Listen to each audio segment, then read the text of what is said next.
Let us center ourselves for worship.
Lutheran Youth Leadership Experience. Am I right?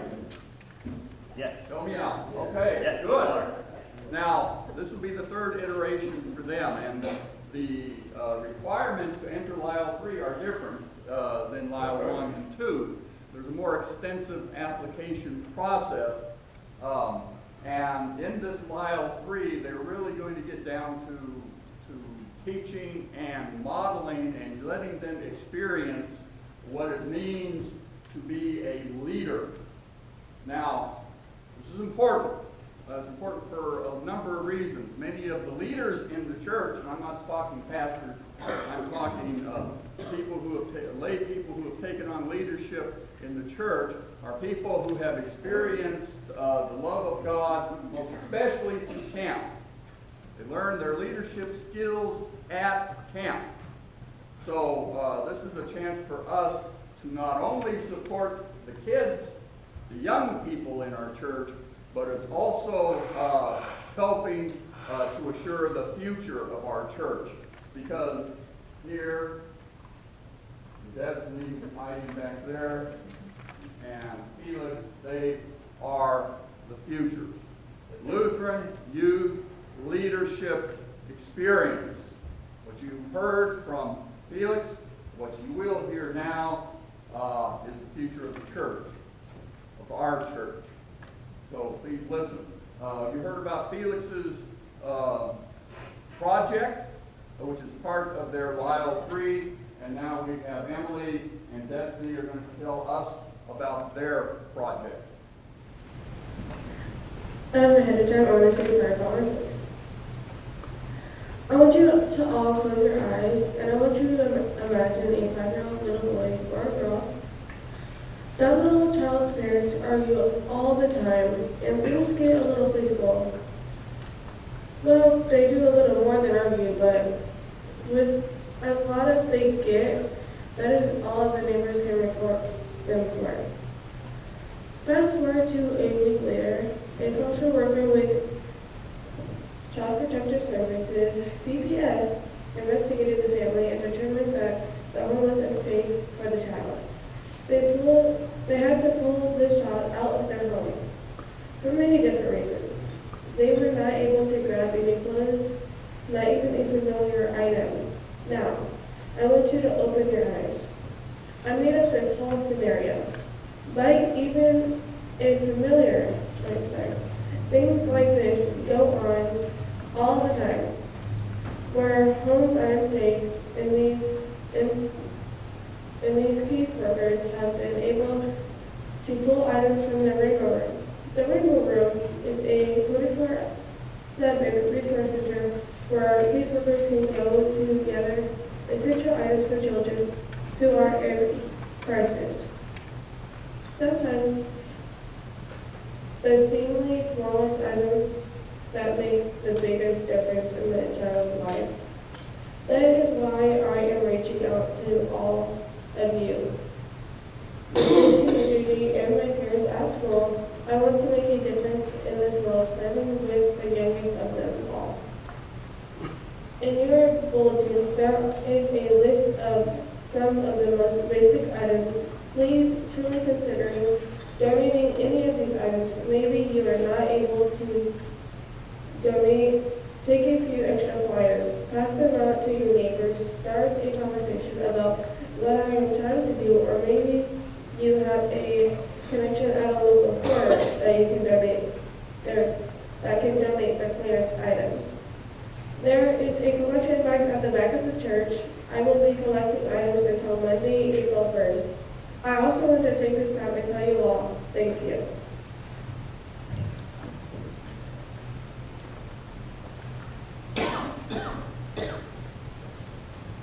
Alright, so I'm not sure if all of y'all got one of these. Missy helped me pass these out. They're a blue little slip. If you don't have any, I have some that you can grab after church.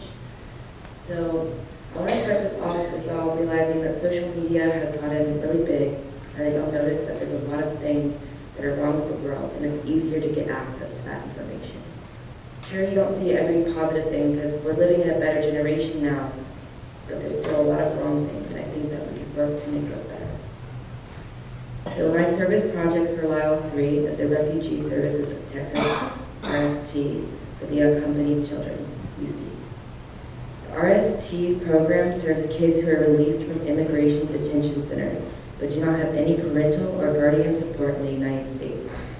RST provides home studies to ensure the homes of children that are placed in suitable case management for children to get access to support services like mental health care, food assistance, and education. This program is already seeing the influx of clients due to the zero-tolerance immigration policies currently in place. This policy was not told to government agencies by Trump administration before the public announcement in April. Because of this, there was no time to prepare the Department of Health and the Human Services for the family separation. They need our help to ensure that they have staff and resources to help these children. An unaccompanied child, or a UC, is defined as a child under 18 years old of age and who has no immigration status and has been separated from their biological parent. While there are UCs from all over the world, children from countries such as Guatemala, Honduras, and El Salvador have arrived at Texas borders through Mexico. In records numbers in recent years, by law, the United States Health Care and Human Services Department must provide for the custody and care of these children unless a sponsor can be found while they go through the immigration process. Less than 10% of the UCs receive post-release services. A lot of them flee from El Salvador, Honduras, and Guatemala. These children have often fled their home countries in order to escape trafficking, abuse, and gang violence. I'd like to ask your help in looking through this blue sheet. There is a lot of things that they would like. These are just a small list. There's bigger lists online you can search for. I'm going to be setting up a box where y'all can donate, and if you can't donate, maybe you can find someone else who could donate. I'd like to thank you all for your time. Lord Jesus Christ, the love of God and the communion of the Holy Spirit be with you all. And also with you. In peace, let us pray to the Lord. Have mercy, Christ, have mercy, Lord, have mercy. For the reign of God and for the Spirit of God, for the unity of God, let us pray.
chapter.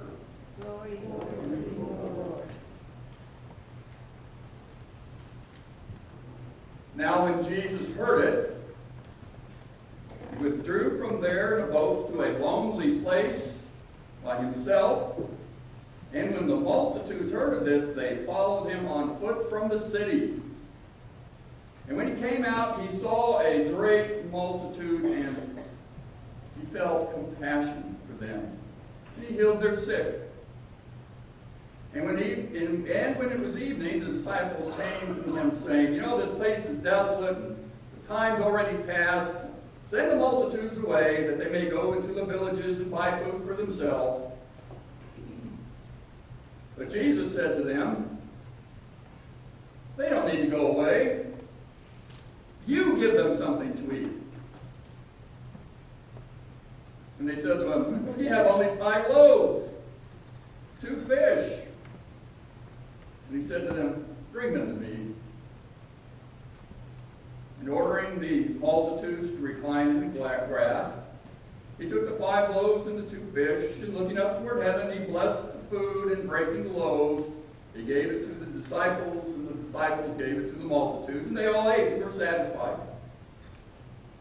And they picked up what was left over, broken pieces, 12 baskets full. And there was about 5,000 men who ate, besides women and children. And immediately he made the disciples get into a boat and go ahead of him to the other side, while he sent the multitudes away. And then he went up to a mountain by himself to pray. And when it was evening, he was there alone. But the boat was still many miles away from land, battered by waves, for the wind was contrary. And in the 4th watch of the night he came to them walking upon the sea. And when the disciples saw him walking in the sea, he was frightened, saying, "It is a ghost." And they cried out in fear. But immediately Jesus spoke to them, saying, "Take care, take courage, it's I. Do not be afraid." And Peter answered and said to him, "Lord, if it is you, command me to come to you on the water." And he said, "Come." And Peter got out of the boat, walked on the water, and came toward Jesus. But seeing the wind, he became afraid. He began to sink. And he cried out, saying, "Lord, help me." And immediately Jesus stretched out his hand, took hold of him, and said to him, "Oh, you of little faith, why do you doubt?" When they got to the boat, the wind stopped. And those who were in the boat worshipped him, saying, "You are certainly the Son of God." This is the gospel of the Lord. You may be seated.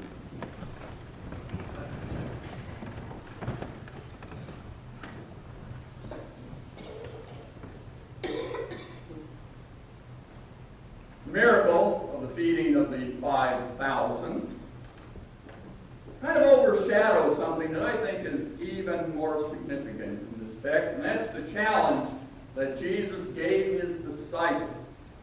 You give them something to eat. Hear that? You give them something to eat. Now, in a world of plenty, it is a challenge we should hear today.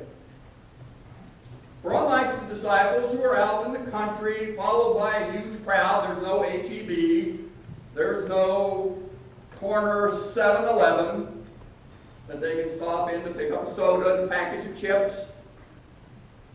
No. We, on the other hand, are surrounded by plenty, right? For most of us, we get hungry, what do? We go to the refrigerator, we pull out a piece of cheese, a slice of meat, put it between 2 slices of bread, and what do you got? It's that easy, isn't it? It's that easy. Still, with folks around Austin, you see them all the time, and even some of the people that our temple talkers talk about, where there is no full pantry or refrigerator stocked with goods. Hunger's all around us, isn't it? In the midst of plenty.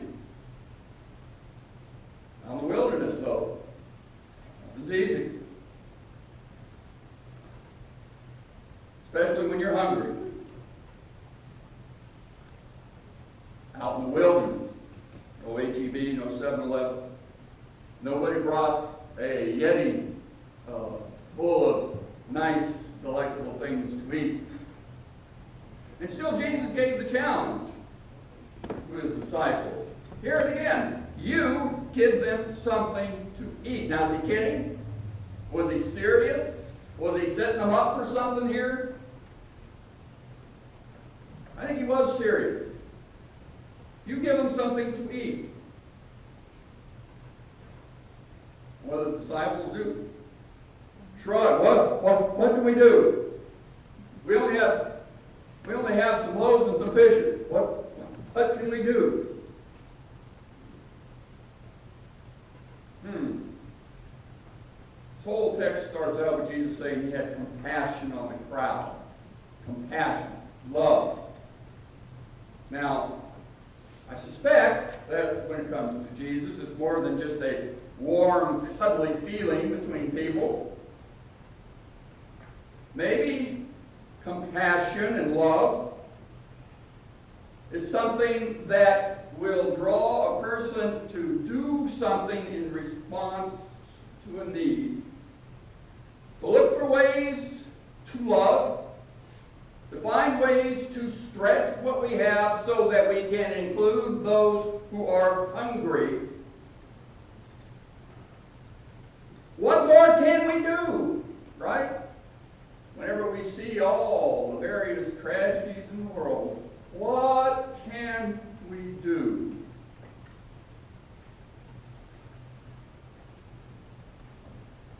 What was Jesus' response when it came to us? What did Jesus do when it came to us?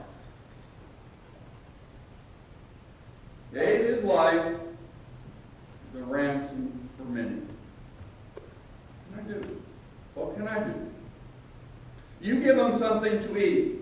A continuing challenge in a world where there's plenty to eat. Where oftentimes food is stacked and rots in warehouses all over. Where in countries where people starve, they grow bananas and fruits for export.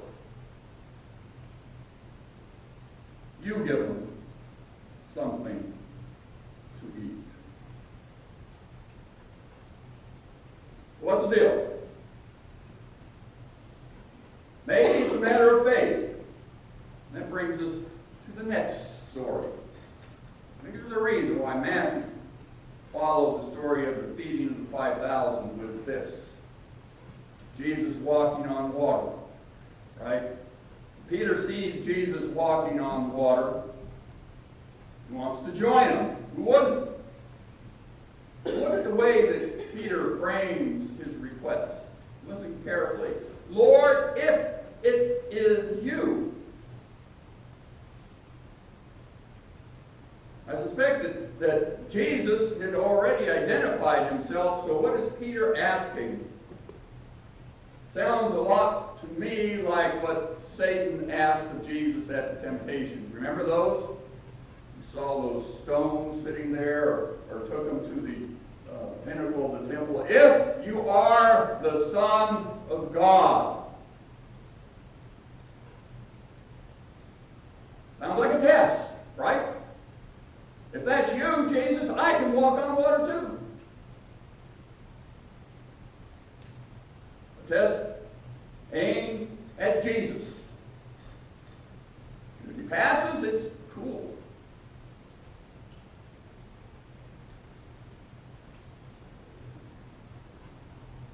There was a man in the hospital. He belonged to a friend of mine's church.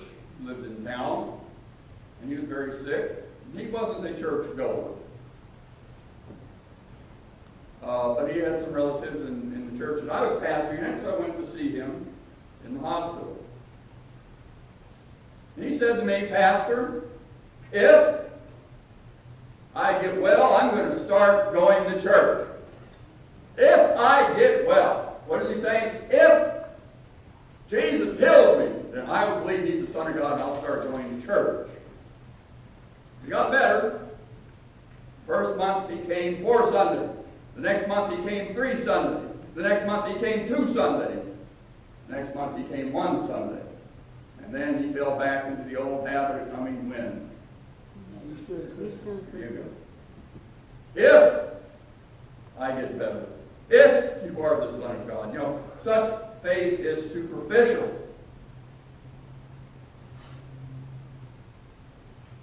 It won't last at the first crisis. Which for Peter happened almost immediately when the wind and the waves began to pick up around him. I guess you could say he got more than he bargained for. So Jesus asked him as he began to sink into the abyss that he reached out his hand, why do you doubt? Now, the word doubt has an interesting meaning in the Greek. Means literally double standing. Double standing or going 2 ways. Another way it can be translated is shifting between 2 positions. Perhaps one way to look at it is you are standing at a crossroads in your life, of course, make a decision or whatever. You're at the crossroads. You can go right or you can go left. You take 2 steps to the right and you step back. Maybe I'll go this way. You take 2 steps to the left, you think better of it. So you spend a lifetime going back and forth. And perhaps you can live your life at the crossroads. Right? Now, until something happens. Until you have to choose. Until you actually have to move on. Peter, seeing Jesus walking on the water, stood at the crossroads and thought he would step out. If you are who you say you are, I can do this.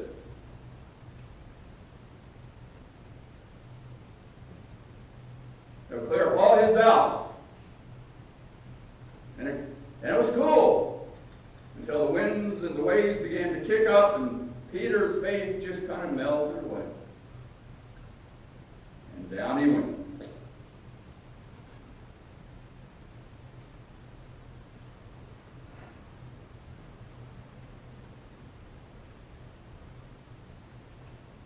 Jesus challenged.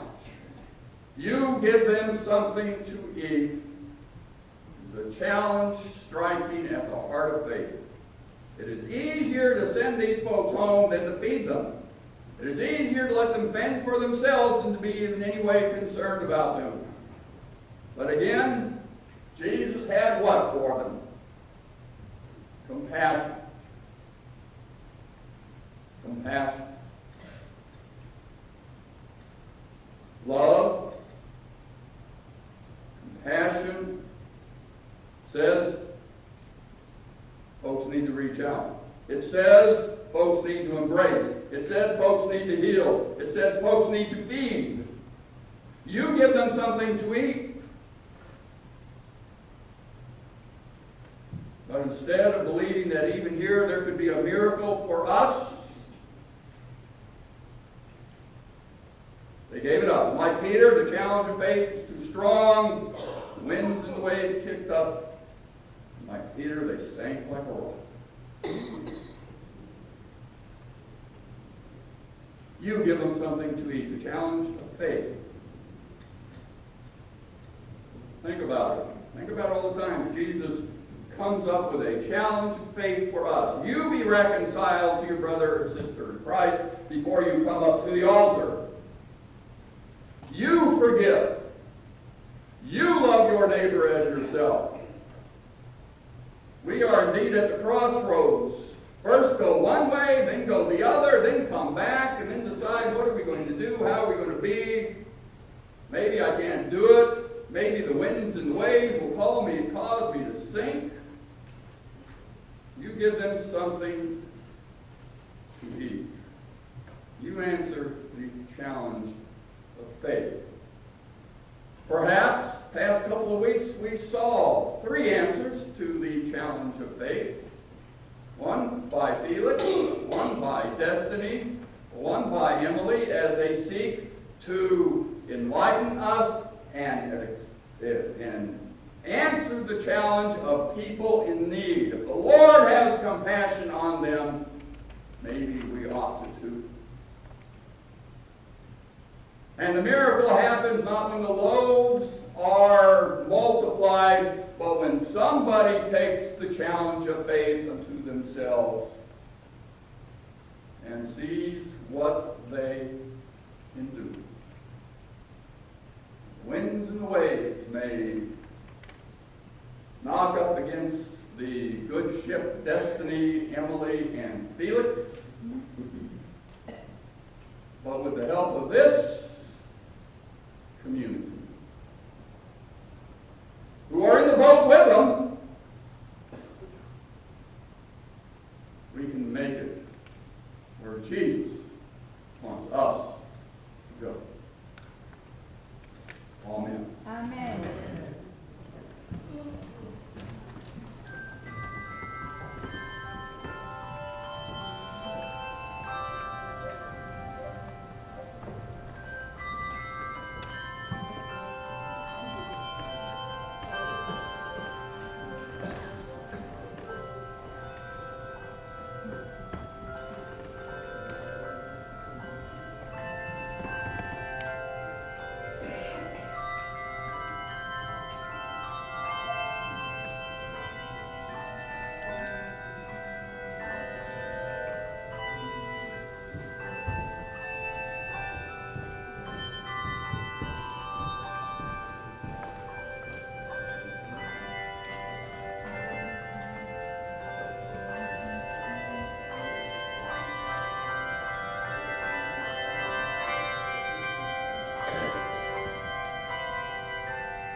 Mm.